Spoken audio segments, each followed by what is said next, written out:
Jemi gati. Të nderuar qytetar, të nderuar antar të Këshillit Bashkiak, i nderuar zoti Fation Duro, kryetari i bashkisë. Jemi në mbledhjen e radhës të Këshillit Bashkiak. Mbledhja bazohet në neni 53.4, neni 56.2 gërma A të ligjit 139/2015 për vetë qeverisjen vendore, si dhe në rregulloren për organizimin dhe funksionimin e Këshillit Bashkiak. Pjesëmarrja në mbledhje e këshilltarëve është 11, pra korumi ligjor është.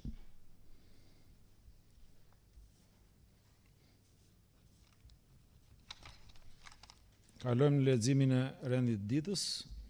Pika 1 është miratimi i rendit të ditës. Pika 2 është miratimi i procedurës mbledhjes së Këshillit datë 29/5/2026. Pika 3 informacion mbi vendimet e miratuara mbledhjen e datës 29/5/2026. Pika 4 deklarimi i mbarimit parakohshëm të mandatit të antarit të Këshillit Bashkisë Patos. Pika 5 projekt vendim për dhënien e ndihmës ekonomike nga anëtarët e bashkisë për muajin maj 2026. Pika 6 projekt vendim për dhënien e ndihmës ekonomike nga fondi kushtzuar 6% për muajin maj 2026. Pika 7 projekt vendim për miratimin e projekt dokumentit programit buxhetor afatmes në faza e parë 2027-2029. Pika 8 projekt vendim për miratimin e përdorimit fondit kushtzuar të buxhetit shtetit për vitin 2026 për mbrojtjen civile për rehabilitimin e pjesëshëm të porrojit në lagjen e re loti 3 dhe rehabilitimin e pjesëshëm të porrojit në lagjen Dukas loti 2. Pika 9 projekt vendim për miratimin e përdorimit të buxhetit bashkisë për mbrojtjen civile me vlerë 1.559.017 lek në lagjen e re loti 3 dhe rehabilitimin e pjesëshëm të porrojit në lagjen Dukas loti 2. Pika 10 projekt vendim për miratimin e planit lokal të cilësisë ajrit 2026-2028. Pika 11 projekt vendim për miratimin e projektit ndërtimi i mureve mbajtëse për përforcim bazamenti lagja 29 Marsi dhe përgjatë rrugës Ymera në fshatin Gjinoqar ose Gjunoqar. Pika 12 projekt vendim për miratimin e bashkimit të ndërmarrjes menaxhimit mbetjeve, pastrimit, gjelbërimit dhe ndërmarrjen e shërbimeve publike. Pika 13 projekt vendim për krijimin e komisionit këshillimor për medalje dhe titujt vendor të nderit dhe pika 14 të tjera. E kemi lënë me vendim të kryesisë për shkak se ka antar të këshillit të cilët kanë problematika të ndryshme që mund t'i diskutojmë. Atëherë para se të kalojmë miratimin e rendit ditës, besoj se gjithë këshilltarët janë dijeni që ekzekutivi do të tërhiqet nga pika 12.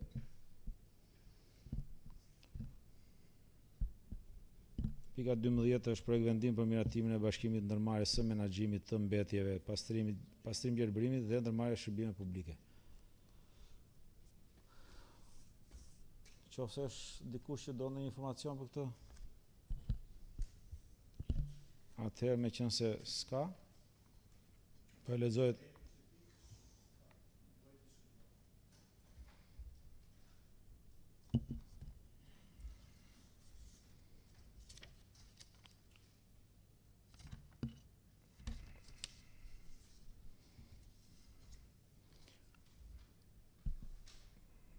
Atëherë po e lexoj edhe një herë nga para, duke ndryshuar rendin e pikave. Okej. Atëherë duke pat parasysh që ekzekutivi është rregjë nga pika 12, kalojmë renditja si poshtë. Pika 12 do të jetë projekt vendim për krijimin e komisionit këshillimor për medalje dhe tituj vendor të nderit dhe pika 13 të tjera. Kush është dakord me rendin e ditës? 12 pro, sepse në mbledhje është një këshilltar më tepër, Klara Semenjaku, po ashtu në është bashkuar dhe këshilltari Zeni Musaj. Pra gjithsej korumi është 13 antar këshilli në mbledhje. Kalojmë në pikën 2, miratimi i procedurës të mbledhjes këshillit datë 29/5/2026. Po prezent kemi edhe Gani Ahmetaj, pa pjesëmarrja në mbledhje e këshilltarëve është 14 këshilltar. Procedurbalin e keni patur së bashku me materialet e tjera. E keni trajtuar, lexuar, nëse keni ndonjë vërejtje për korrigjim apo për jeni të lirë. Atëherë, meqense s'ka, konsiderohet i miratuar sipas nenit 77 rregullores. Pika 3, informacion mbi vendimet e miratuara mbledhjen e datës 29/5/2026. Të lutem, Rafaela. Përshëndetje të gjithëve. Në mbledhjen e datës 29/5/2026 u morën gjithsej 8 vendime nga numri 22 deri 29. Vendimet janë zbardhur në afat dhe janë përcjell drejtorive përkatëse për ekzekutim. Ka këto vendime, vendimi me numër 24 i është përcjell prefekturës për verifikim dhe na ka ardhur përgjigje se vendimi është në përputhje me ligjin. Faleminderit. Faleminderit, Rafaela. Kalojmë në pikën 4 për deklarimin e mbarimit të parakohshëm të mandatit antarit Këshillit Bashkiak Patos. Siç ju kemi përcjell edhe materialet, kemi kërkesë nga këshilltari Zoti Eral Çepele, i cili ka kërkuar dorëheqjen. Kërkesa sipas ligjit dhe rregullores është përcjell Komisionit Mandateve, i cili e ka trajtuar, e ka shqyrtuar në mbledhjen e tij. Dhe sot do të dëgjojmë raportin e komisionit. Të lutem, kryetari i komisionit, Ertila Myrtaj. Komisioni i Mandateve u mblot në datën 22/6/2026 në orën 12, i cili konstatoi se kërkesa është paraqitur në formë të shkruar dhe është nënshkruar nga këshilltari. Gjithashtu, dorëheqja është një shprehje e lirë e vullnetit të këshilltarit. Komisioni propozoi Këshillit Bashkiak miratimin e vendimit për përfundimin e mandatit të zotit Eral Çepele, përfaqësues i subjektit Partia Socialiste, dhe nisja e procedurave përkatëse për zvendësimin e vendit vakant. Faleminderit. Ne jemi të hapur për diskutime, nëse kemi ndonjë pyetje, ndonjë.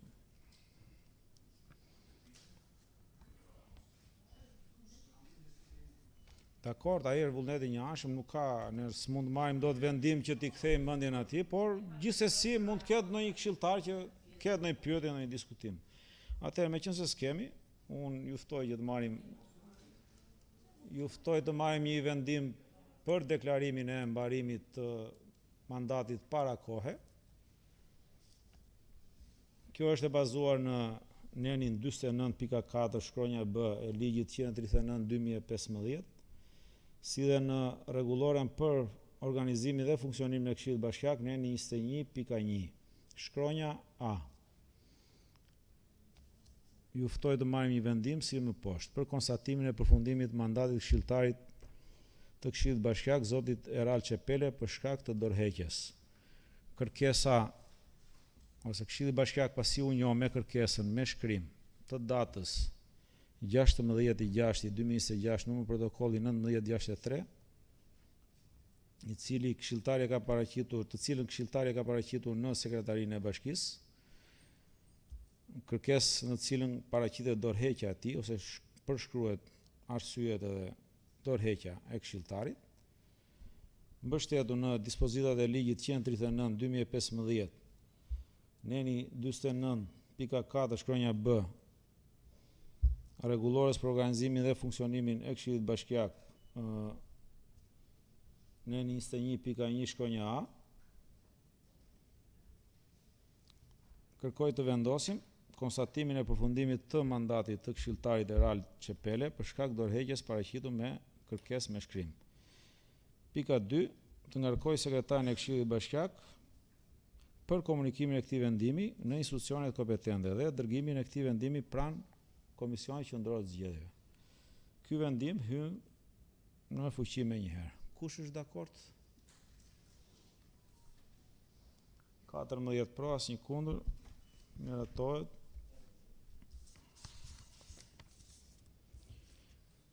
Kalojmë në pikën 5 për vendim për dhënien e ndihmës ekonomike nga të arët e bashkisë për muajin maj 2026.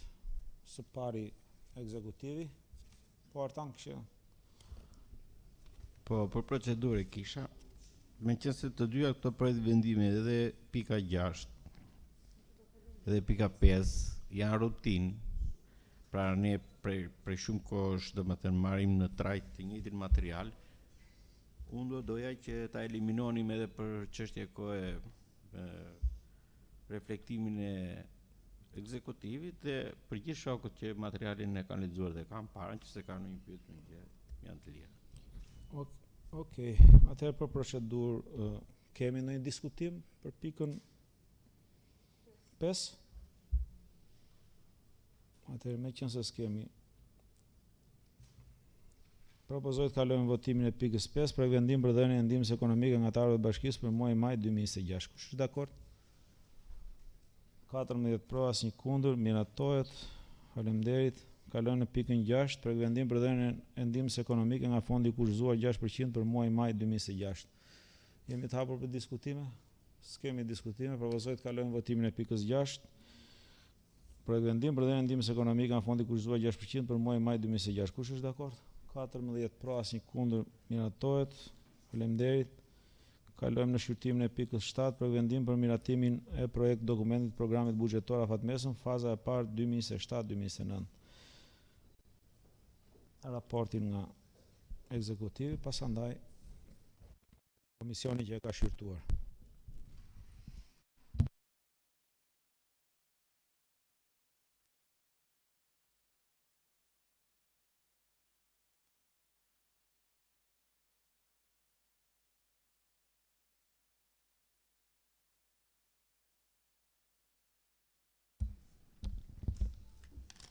Përshëndetje të gjithëve.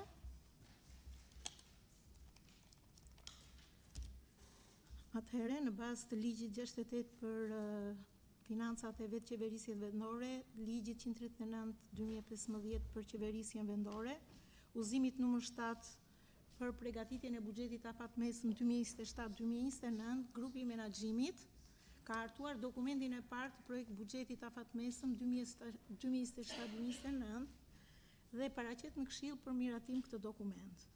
Ky dokument përmban 2 vitet para vitit 2026, duke i bërë ato të krahasueshme, viti 2026 dhe treguesit dhe burimet dhe shpenzimet që janë parashikuar për vitin 2027-2029. Ky dokument është hartuar sipas metodologjisë së re, i përbën nga 5 programe të zhvillimit ekonomik, sigurisë publike, për shërbimet publike dhe emergjencat dhe fondi për kontingjencën. Në raport, në relacion dhe në dokument paraqiten gjitha objektivat, aktivitetet dhe projektet që do të realizohen për vitet 2027-2029.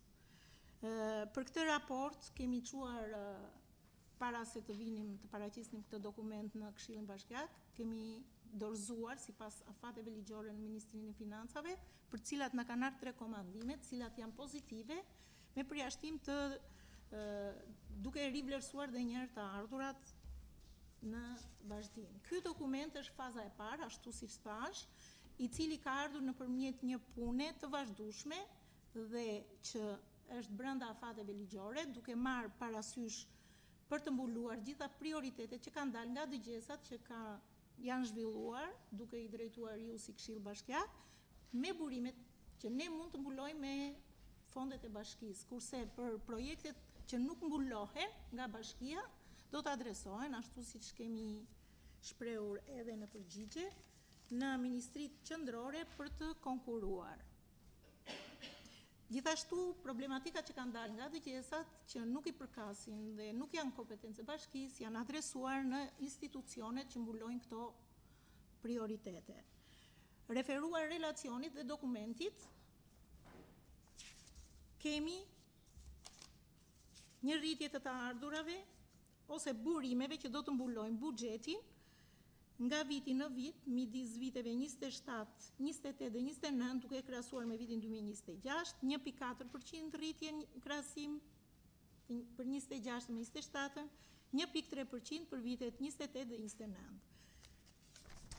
Kemi planifikuar që shpenzimet e personelit i mbajnë pa ndryshuar, duke i krahasuar me vitin 2026 dhe këtë rritje ta kalojmë për rritje të shpenzimeve për investime.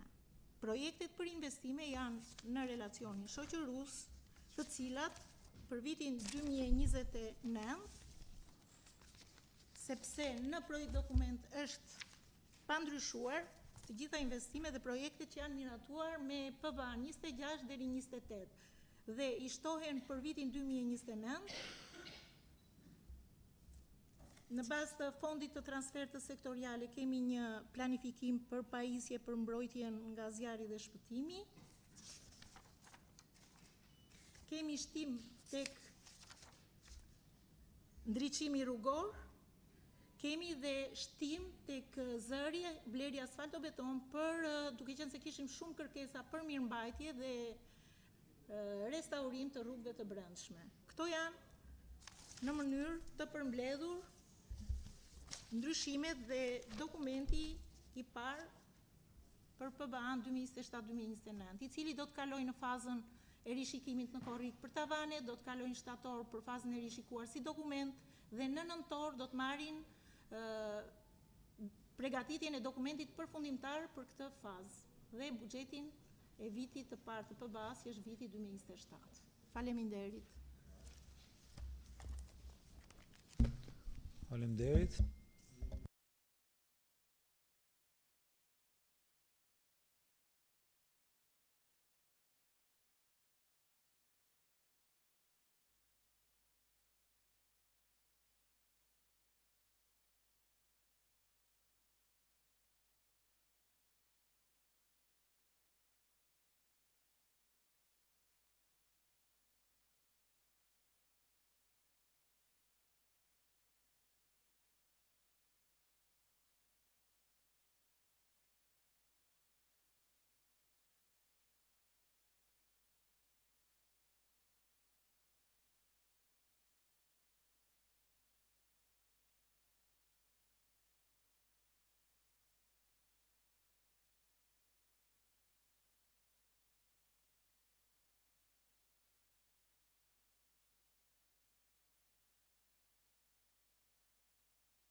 Përshëndetje. Pra vendim numër 33/17/2026 për miratimin e përdorimit të fondit të kushtëzuar të buxhetit shtetit për vitin 2026 për mbështetjen civile, për rehabilitimin e pjesëm të projit në lagjen e re, loti 3 dhe rehabilitimin e pjesëm të projit në lagjen Dukas, loti 2.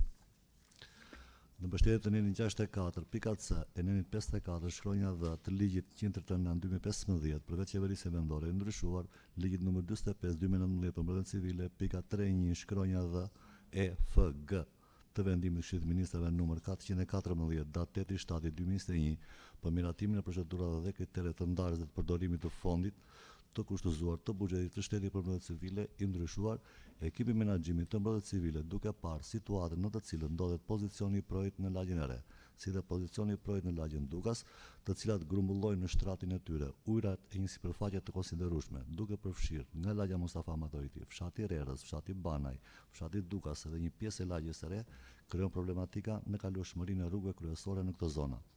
Me qëllim parandalimin e përmbytjeve të këtyre rrugëve dhe banesave që ndodhet përgjatë shtratit të këtyre prenjve, kërkohet pjesërisht veshja me beton e kanaleve dhe pjesërisht mbyllja e kanalit me tubo betoni, duke u dhënë zgjidhje problematike për rreth 120 familje. Fondi në vlerën 4.874.204 lekë do të investohet për realizimin e këtyre projekteve dhe konkretisht. Faza e tretë e projit në lagjen e re përfshin një segment në gjatësi 60 metrë linear me vlerën 946.747 lekë me TVSH, duke përfunduar komplet, ndërsa në fazën e dytë në projin e lagjes Dukas, nuk përfundon komplet, përfundon pjesa nga ku ka ndaluar aktualisht, ku ka shkuar deri tani deri tek ura, që është i rrugës s'më kujtohet Ali Laza, deri atje, domethënë që janë diku te 110 metra ose 100 metra, nuk jam shumë i saktë, duhet të parë pjesa e relacionit.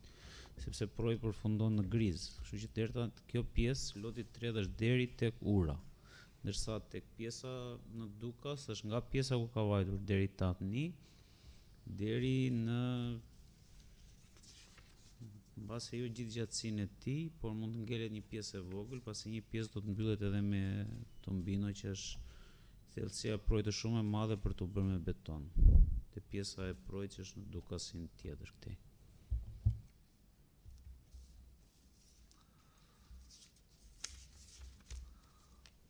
Për sa më sipër këto ishin të gjitha për këtë pjesë për fondin e kushtëzuar, si të citoi edhe kryetari, prandaj kërkojmë miratimin nga Këshilli Bashkiak. Ju falenderoj për këtë pjesë.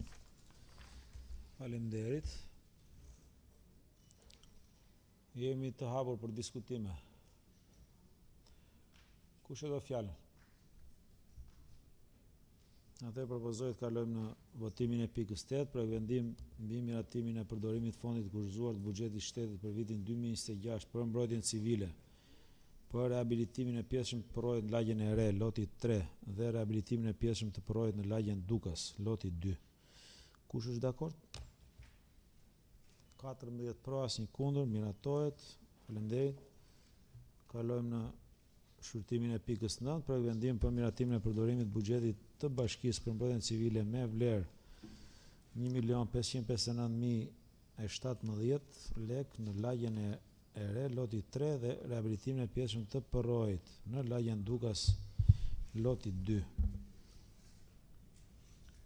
Do më thënë, për sqarim të kjo pjesë, duke qenë se janë dy projekt vendime për të njëjtin objekt, ideja është për efekt buxheti, pasi një pjesë është nga transferta që vjen nga qeveria dhe një pjesë është nga buxheti i vetë bashkisë për planin e emergjencave civile, kështu që është i njëjti objekt, por ka dy projekte vendime ndryshme për secilin pjesë të fondit.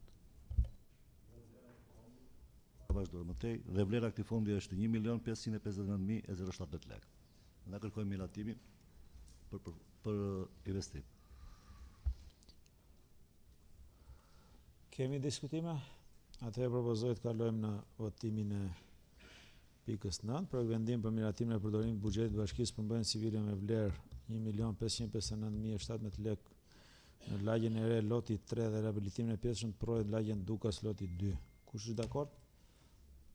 14 pro, asnjë kundër, miratohet. Faleminderit. Kalojmë shqyrtimin e pikës 10 për vendim për miratimin e planit lokal të cilësisë së ajrit 2026-2028.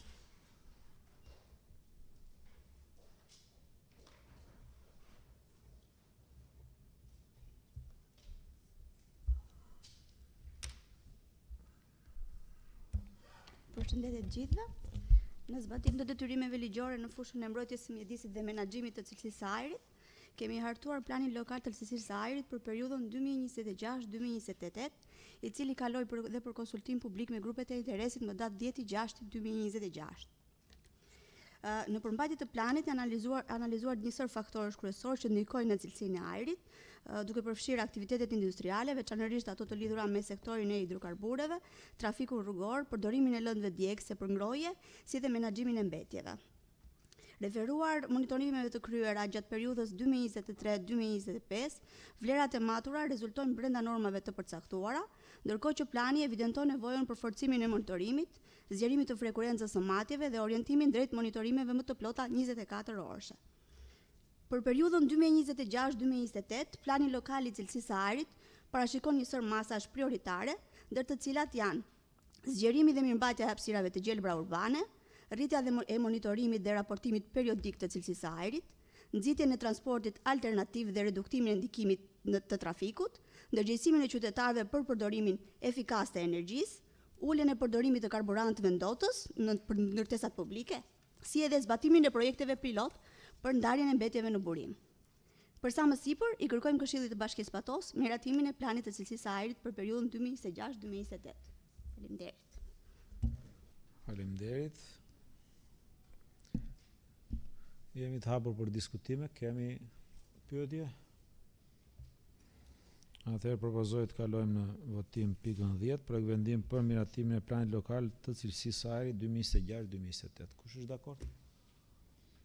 14 pro, asnjë kundër, miratohet. Kalojmë në shqyrtimin e pikës 11 Projekt vendim për miratimin e projektit ndërtimi i mureve mbajtëse për përforcim bazamentin lagja 29 Marsi dhe përgjatë rrugës Ymeraj në fshatin Gjynoqar.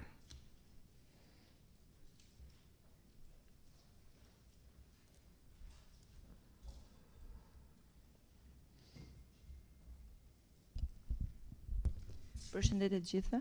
Projekt vendim për miratimin e projektit ndërtimi i mureve mbajtës për përforcim bazamentin në lagje 29 Marsi dhe përgjatë rrugës Ymeraj në fshatin Gjynoqar. Në mbështetje të ligjit numër 139 për vetë qeverisjen vendore, VKM 384 për miratimin e projekte fituese të financuara për vitin 2026 nga Fondi për parandalimin dhe menaxhimin e fatkeqësive natyrore, si dhe të autoritetit kontraktor për zbatimin e projekte sipas njësive të vetëqeverisjes vendore. VKM numër 9 për miratimin e rregullave për projekte që duhet të nështrohen oponencës teknike, sipas se cilës fush projektimi, si dhe procedura që duhet të ndiqen në këto raste. Në bazë të thirrjes për aplikim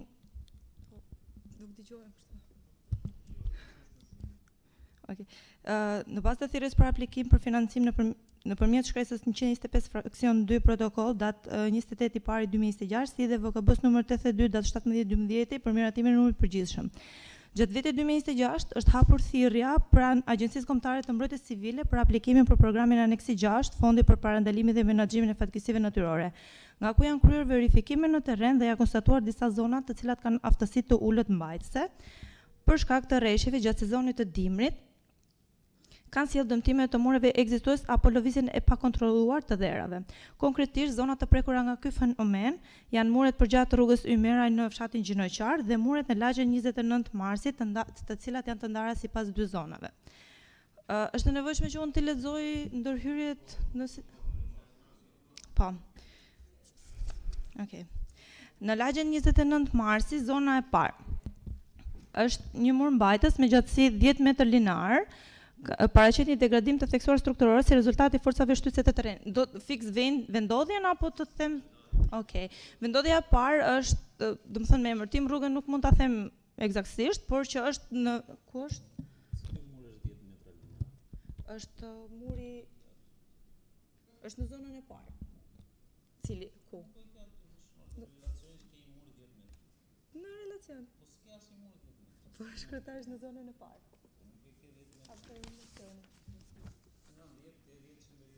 A më fal 100 metra po, e drejt. Po janë të Gjynoqarës në fakt.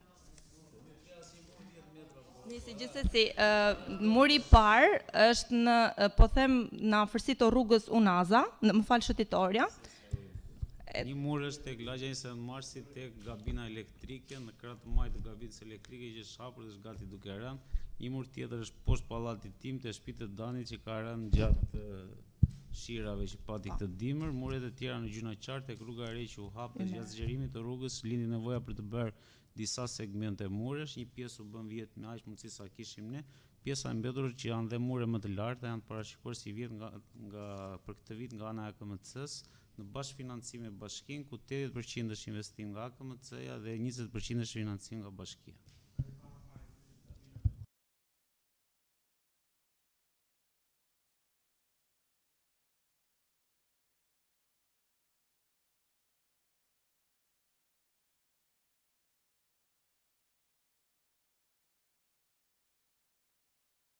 Dhe parashikohet spostimi i kabinës elektrike.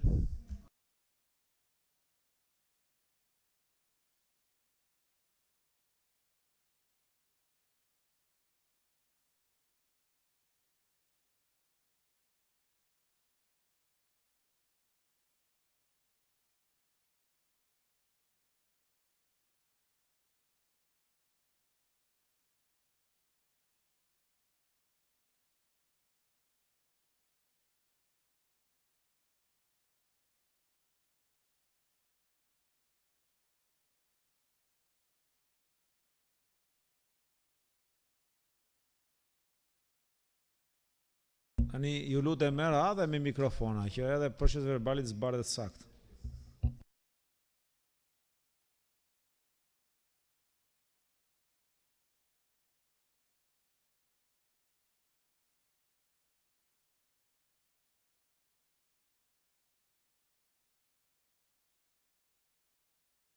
qëndrueshmëria ime për shkak të faktit që ne kishim kaluar një të tillë dhe unë mendoj lagja 29 marsit, se lagja 29 marsi e përfshin dhe atë që them unë. Kështu që unë ngela i sqaruar.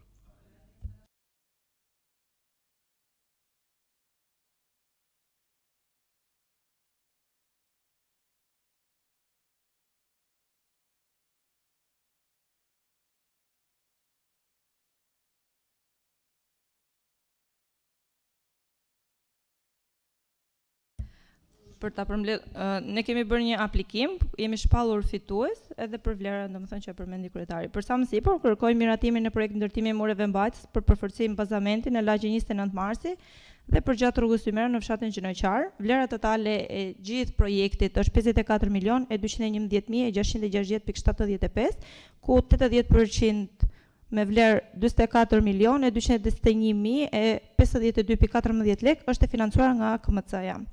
Dhe pika 2, miratimin e vlerës prej 11.070.608.61 lek, në të cilën përfshihet pjesa e bashkëfinancimit, mbikëqyrja dhe kolaudimi, do të mbulohen nga programi punë publike në zërin buxhetor ndriçimi rrugor për vitin 2027. Faleminderit. Faleminderit.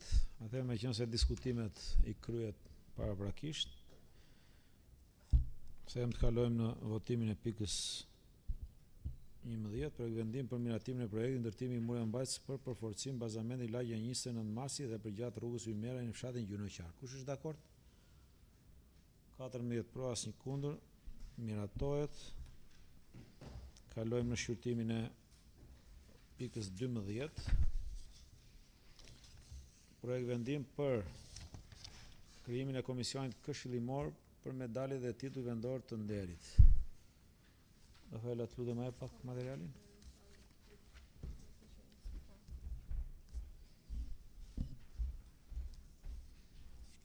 Materialin për përbërjen e këtij komisioni, të cilit ne kemi detyrim ligjor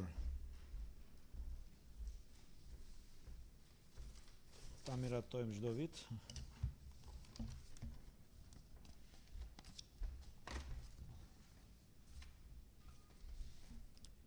Atë po lexoj projekt vendimin, numër 38 datë 22/6/2026, për krijimin e komisionit këshillimor për medaljet e tituj vendor të nderit, në zbatim të neni 8 pikës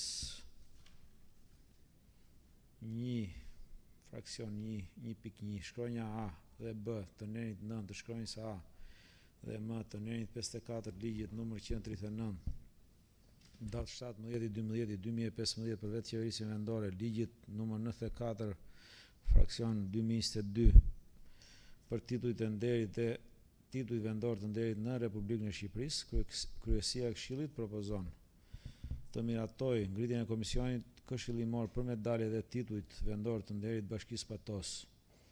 Pika 2, komisioni të përbëhet nga 5 antarë të emërtuar nga 5 antarë si më poshtë: Zoti Artan Velçani, zonja Vjoca Kasaj, Zoti Kosma Sako, Zoti Kastriot Beajre dhe zonja Elmira Rama. Pika 3, komisioni këshillimor ka për detyrë shqyrtimin dhe vlerësimin e propozimeve për dhënien e dekoratave, medaljeve dhe titujve vendor të nderit në Bashkinë Patos. Pika 4, komisioni ka një mandat 1 vjeçar nga data e krijimit të tij. Pika 5, për zbatimin e këtij vendimi ngarkohen strukturat e Këshillit Bashkiak Patos. Në qoftë se kemi ndonjë pyetje apo diskutim, relacionin e keni bashkangjitur projekt vendimit.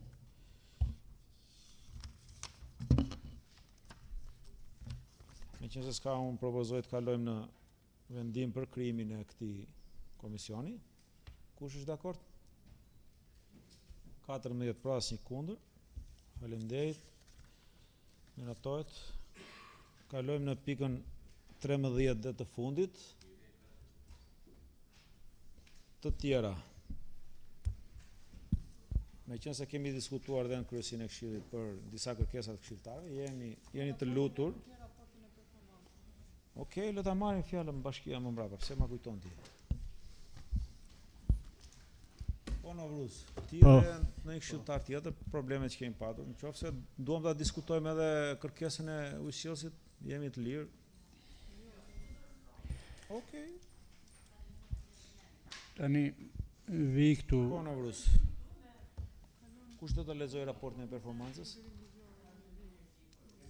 Kush e ka? Okej. S'ka gjë le të luajmë. Po Novruz. Po, paraqes këtu është qësimin e banorëve të njësisë administrative Zharës për periudhën aktuale për problemin e vaditjes.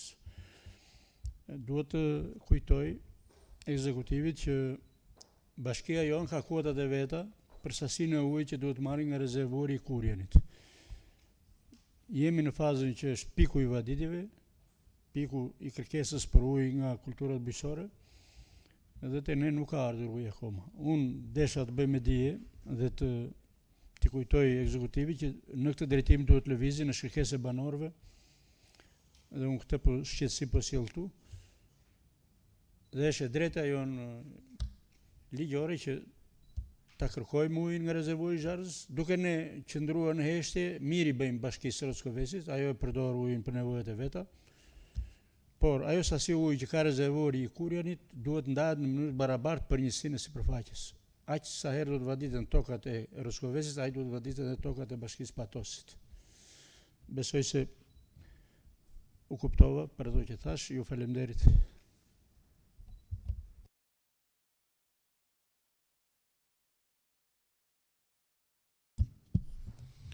Aktualisht, në fakt, Bordi i Kullimit është duke bërë disa pastrime kanalesh për pjesën e ujit që do vi nga rezervuari i Kurjanit, që do vi për pjesën e për Zharës në saktë, jo për gjithë njësitë administrative Zharës.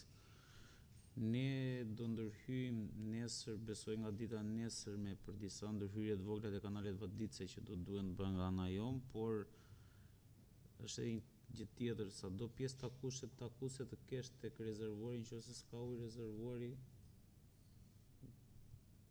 nuk ketë çmerr, nëse s'ka ujë mjaftueshëm. Pavarësisht se ne mund të kemi pjesë takuse tek ai rezervuar. Po s'ka fare.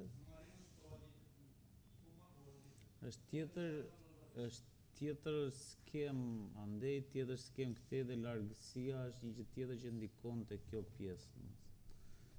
Ne sipas gjithë rregullave u kemi kërkuar edhe Bashkisë Roscoves, por edhe operatorit apo operatori ekonomik që ka rezervuarin e Zharës që e ka në meqerat të dhënë nga Ministria e Bujqësisë dhe jo nga Bashkia e Patosit, pasi nuk e kemi ne, aktualisht rezervuari i Zharës mirëmbahet nga privat, nuk ka lidhje bashkia, po edhe uji nuk është se ka ndonjë sasi ujë të konsiderueshme që mund të mbulojë me vaditje gjithë periudhën e verës. Ndërsa përsa i vetmja pikë që mund të përdoret për gjatë gjithë vitit për vaditje është vetëm lumi Semon. Të gjitha pjesët e tjera në këtë kohë që flasim sot nuk të garantojnë siguri për vaditje për gjatë gjithë periudhës që nevojitet vaditja, si në fshatin Zharës, Verbas apo në pjesën e sipërme të njësisë administrative Zharës. Pjesa e Belinës aktualisht është mbuluar me vaditje dhe pjesa e Sheqishtes, një pjesë do të zgjidhet këtë vit. Besojmë edhe pjesa tjetër do vazhdohet në vitin e ardhshëm. Dhe vetmja mënyrë për vaditje është gjithmonë të ardhur nga lumi Semanit në drejtim të Zharës, aq mundësi sa mund të kemi ne për ta kryer si vaditje. Për shkak edhe të terrenit, duke qenë se Belina është edhe në nivel më të ulët se gjithë njësinë administrative Zharës, edhe tendenca që uji të vijë nga Belina në drejtim të Zharës, kostu rritet ndjeshëm për shkak kryesor është edhe konsumi i energjisë elektrike. Që konsumi i energjisë elektrike, nëse do bëhen disa ngritje mekanike për pjesën e vaditjes, duke ardhur që nga Belina deri në Zharës, kostua e energjisë për gjithë këtë është shumë herë më e lartë se sa mund të ketë, është aq e lartë sa bashkia duhet të marrë një pjesë të mirë të buxhetit ta përdori vetëm për energji elektrike, për pjesën e pompave. Pasi është shumë e thjeshtë që të thuash që po ne duhet bërë vaditja që të vi që këtu deri nga pika A në pikën B, po që uji të vi nga një pikë në një pikë tjetër ka një kosto që është relativisht e madhe për të ardhurat që mund marri bashkia nga pjesa e fermerëve apo pjesa e gjithësisë administrative e zharës për pjesën e vaditjes, nga taksat që mblidhen. Në qoftë se do përdoret ajo lloj skeme për vaditje. Pjesa tjetër, domethënë, por që në kohë mund të doj pak më shumë, është pjesa e vaditjes me tubacione, siç po e bëjmë tani në Sheqishte. Ajo është një pjesë që ka kosto relativisht shumë herë më të ulët në pjesën e energjisë, pasi atë nuk ikën le të themi as një litër ujë nuk ikën dëm apo nuk shpërdorohet, pasi shkon fiks tek tokat e qytetarëve dhe marrin ujë atëherë kur bëjnë edhe pagesën për metër kub ujë, që në momentin që ne do ta fillojmë në njësinë administrative zharës dhe konkretisht në Sheqishte, na duhet të ndërhyjmë edhe pasi të bëhen dhe testimet për kace apo kostot për kace që do duhen për të bërë atë lloj vaditje, ne do fillojmë në këshillë për miratimin e kostos reale për metër kub dhe jo për 2 lymë që është aktualisht. Më thënë, do ndryshoj komplet për llogaritja e taksës me atë lloj vaditje që mendoj që është e vetmja mënyrë që të vaditet gjithë njësia administrative zharës. Me vaditje me kanale të hapura njësia administrative zharës, në kushte që ne jemi sot, është relativisht shumë e vështirë për të realizuar për efekt të kostos. Edhe në qoftë se ne do të ndërhyjnim për të ndërtuar, le të themi, panele fotovoltaike për furnizimin me energji elektrike të stacioneve të pompimit që do bëhen në njësinë administrative zharës, vetë kosto e paneleve elektrike është e tillë që me financim të paktën nga ana e bashkisë është pothuajse e pamundur. Por kjo ngelet për të vlerësuar në të ardhmen shumë të afërt, jo shumë të largët. Por mënyra më e mirë është mënyra që ne do po testojmë dhe do provojmë tani në Sheqishte për të arritur vaditjen e njësisë administrative zharës. Kryetar, më falni, pa dashur të debatoj, nuk duhet debatoj, por duhet të sjell në kujtesë, unë flas për momentin. Edhe për momentin ne kemi kuotat tona të ujit në rezervorin e Kurjanit. I takojnë bashkisë patos, do takojnë tokave të Zharzës. Ai uji duhet vi këtu dhe është detyruar bordi i ujit e kullimit që ta sjellin në Zharrës, ta sjellin deri atje ku neve kemi pikë kufitare. Që andej duhet ta administrojë bashkia. Në drejtoria juaj e bujqësisë, drejtoria jonë e bujqësisë, edhe duhet të japi fermerëve që të vadisin. Për këtë e kam fjalën. Ndërsa duhet sjellën kujtesë tjetër që vjet është miratuar një fond shumë i rëndësishëm për ngritjen e ujit me ngritje mekanike në rezervorin e Kurjanit. Ai nuk është vetëm për Rrockovezin, ai është edhe për neve. U dha nga qeveria se aty ka qenë kërkesa e bashkisë tonë për të furnizuar me ujë për të vaditur. Pasandaj për të ardhmen se çfarë metoda vaditje do bëhen, nuk po diskutoj për të kryetar. Po diskutoj për momentin. Ka një vaditje nga rezervori i Kurjanit, atë do ta përfitojnë edhe Zharza. Ka 2, do ta përfitojnë 2 vaditje edhe Zharza. Më fal se nuk duhet debatoj, po duhet lëvizur nga bashkia për këtë problem. Faleminderit.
Atëherë kalojmë tek raporti Mundem, kryetar. performancë. Ha, Vjoca.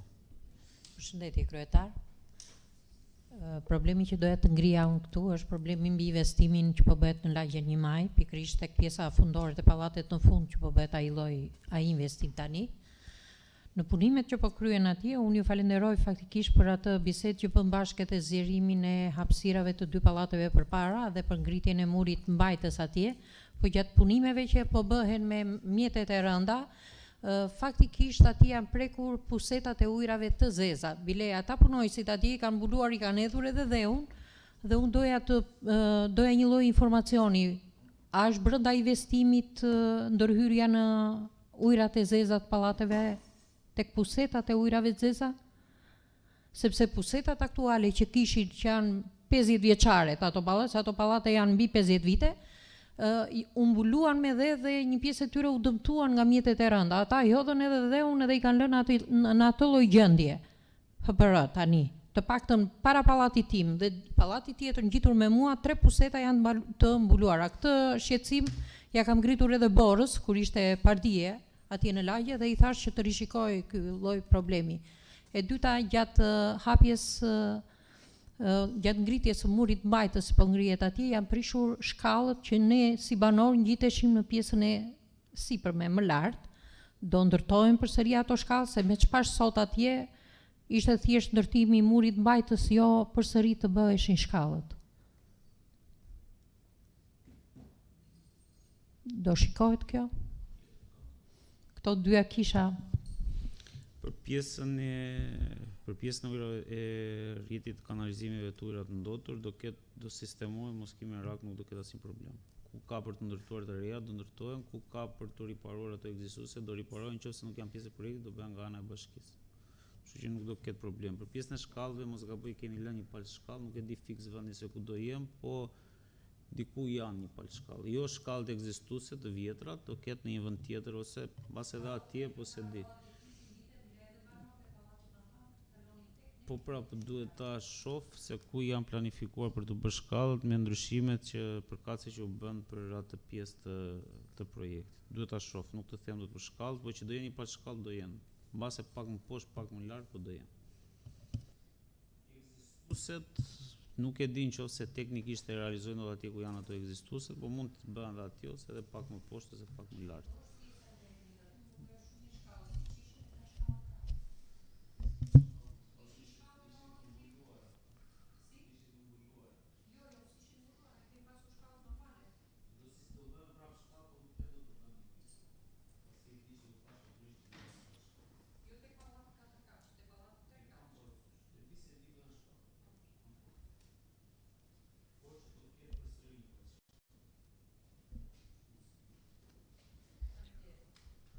Faleminderit Vjosa.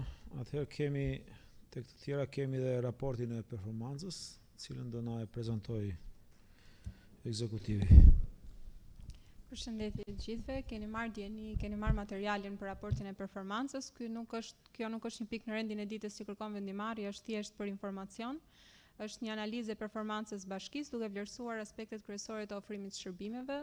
Është diçka që do jetë e publikuar edhe në faqen zyrtare të bashkisë. Kështu që jeni të njohur. Kemi ndonjë pyetje? Atëherë meqense s'kemi, më duhet ta deklaroj të mbyllur. Shumë faleminderit për kontributin në këtë mbledhje, shihemi mbledhjen e ardhshme.